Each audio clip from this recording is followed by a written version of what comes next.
এটা হচ্ছে আমাদের বাড়ির সরস্বতী পুজো। প্রত্যেক বছরই সরস্বতী পুজো আমাদের বাড়িতে হয়।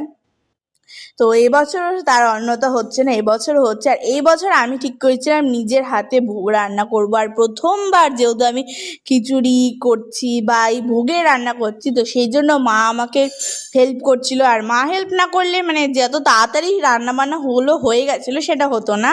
আর প্রত্যেক বছর কিন্তু আমাদের বাড়িতে এরকম স্বল্প স্বল্প করে ভোগ রান্না হয়, বাট এই বছর আমি রান্না করছি, আমি মাকে সাহায্য করছি, মা আমাকে সাহায্য করছে, এইভাবে ভোগ রান্না করছি। আর আমাদের ভোগের মেনুতে ছিল খিচুড়ি, আলুর দম, চাটনি, পাঁপড়, 5 রকম ভাজা, তারপর আরও অনেক কিছু ছিল। দেখেই নাও মায়ের ভোগ, মায়ের সুন্দর রূপটা। আর মাকে আমি প্রত্যেক বছর কিন্তু এইভাবেই সাজিয়ে আসছি। আর এইটা হচ্ছে আমার পুরো লুকটা, এরকম সুন্দরভাবে মাকে আমি সাজিয়ে আসি, নিজের গয়নাগুলো দিয়েই মাকে আমি সাজাই। বিকালবেলা আমরা ঘুরতে বেরিয়ে গেছিলাম, দুপুরবেলা পুজো হয়ে যাওয়ার পর রেস্ট নিয়ে কৃষ্ণনগরে কয়েকটা কিউট কিউট সরস্বতী ঠাকুর দেখতে, একদমই তাই। আর ঠাকুরগুলো সত্যি খুব ভালো হয়েছিল। আর আমরা একটু অনেকটা রাত করে বেরিয়েছিলাম।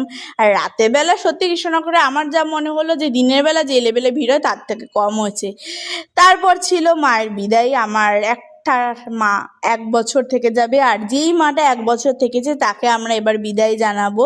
আমরা চলে যাচ্ছি আমাদের এখানে একটা ঘাটে, যেখানে প্রত্যেক বছর ঠাকুর বিসর্জন দেওয়া হয়।